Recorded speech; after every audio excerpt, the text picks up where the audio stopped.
Bonjour, me revoici pour mon top 5 de mes albums préférés de 2023, mon top prog 2023. Ça faisait longtemps que je voulais faire cette vidéo-là, mais j'ai pas eu le temps. Alors, on commence avec le numéro 5, roulement de tambour.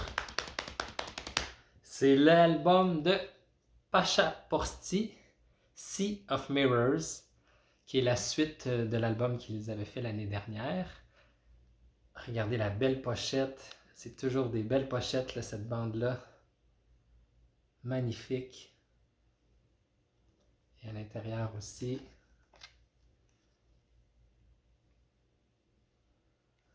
Un très bon album, je dirais un peu prog folk, prog symphonique. C'est tout en douceur.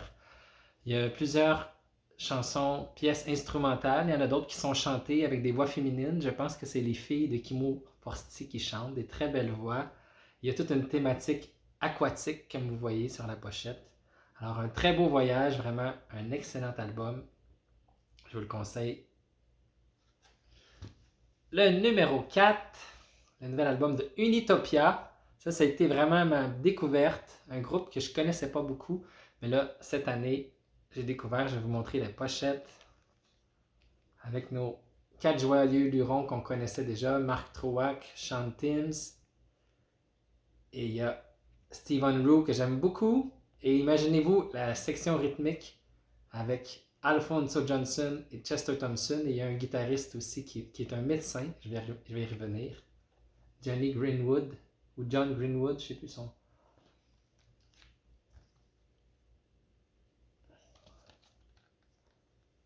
Vraiment un excellent album.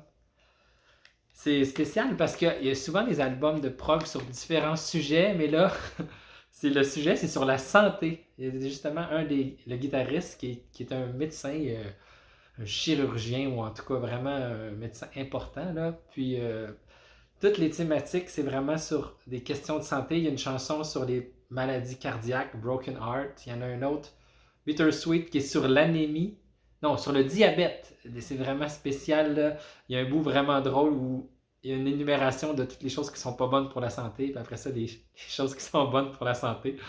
Je te dis qu'on a évolué. Avant, c'était le sex, drug and rock and roll. Là, on est loin de ça. Là. Les vieux hippies ont vieilli et maintenant ils nous font des albums qui nous parlent de prendre soin de notre santé. Et vraiment, une autre pièce sur les troubles bipolaires. Des longues pièces, là, toujours les pièces sont au moins 6-7 minutes. Puis un deuxième disque avec deux pièces épiques de presque 20 minutes. Moi, ma dernière, c'est celle qui a été composée par Steven Roux. Vraiment épique. C'était mon album que j'aime beaucoup, mais la pièce épique de l'année, là, The Uncertain.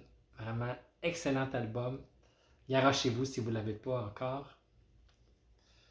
Le numéro 3, un groupe que j'aime beaucoup, The Samurai of Prague, avec The Man in the Iron Mask, l'homme au masque de fer, pour ceux qui ont vu le film de Leonardo DiCaprio, que j'ai pas vu encore.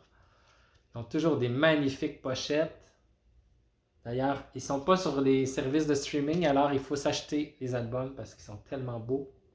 Je vous le conseille chaleureusement. Un album qui, bon, Tachou qui nous tourne le dos, qui renvoie au clin d'œil justement de cette époque-là. Le roi de France, il y a une pièce qui, je pense, qui reprend Jean-Baptiste Lully. Euh, c'est du prog symphonique, mais avec c'est ça, plusieurs clins d'œil à la musique classique et à la musique de cette époque-là.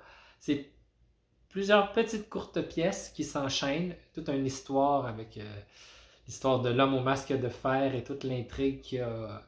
C'est vraiment un très bon album, un peu différent des autres. Il n'y a pas des longues pièces, mais j'ai beaucoup aimé. Ceux qui aiment le prog symphonique avec des petits clins d'œil à la musique classique, je vous le recommande. Et la pochette est merveilleuse aussi.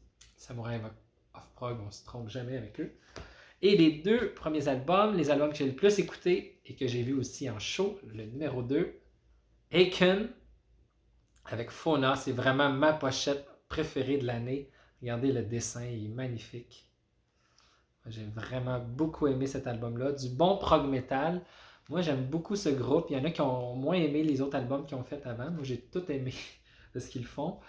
Le show était excellent. Il y a une pièce qui fait un peu années 80, une toune d'amour avec des paroles trash, metal. C'est vraiment drôle. Il y a une autre pièce qui fait des petits clins d'œil encore à Gentle Giant, puis Queen, Elephants Never Forget. Moi, la chanson que j'aime le plus, c'est Eyes of Ebony, qui est un peu un hommage au père du guitariste qui est décédé. Il y a vraiment quelque chose de très poétique dans les paroles, puis un hommage vraiment à son père. Puis chaque pièce aussi fait des clins d'œil à des animaux. C'est pour ça qu'il y a des animaux partout sur la pochette. Là, vous pouvez regarder, là, c'est incroyable. Il y a une autre pièce aussi qui parle de Blade Runner, qui fait un peu années 80 de Alphabet of Me. Vraiment très très bon album, très prog. Vraiment Aiken qui nous revient en force. Et l'album numéro 1 de l'année, celui que j'ai le plus écouté et que je suis allé voir en show, qui était un show excellent, l'album de Riverside, Identity ou Identity. Une super belle pochette aussi avec des belles couleurs, vraiment magnifique. On retrouve Marius Duda en force. Un petit son années 80 avec des clins d'œil des années 80, petit clin d'œil à AA, mais aussi avec un son plus métal qui renvoie aux premiers albums de Riverside. Alors ça fait du bien. Vraiment un album avec des pièces accrocheuses. Moi j'ai beaucoup aimé la pièce I'm Done With You avec un riff élevé. La voix de Marius Duda est toujours aussi belle. Moi c'est un de mes chanteurs préférés modernes, vraiment. Du Riverside à son meilleur, avec un son nouveau, un nouveau logo aussi, une nouvelle façon d'écrire le titre du groupe, mais vraiment un album excellent qui s'écoute bien. Le show était extraordinaire, moi j'ai beaucoup aimé. Alors, Riverside, voilà, c'était mon top 5 de l'année. Et je vais faire une autre petite vidéo sur mes shows préférés de l'année. Alors, à bientôt! Bye bye avec ta chou!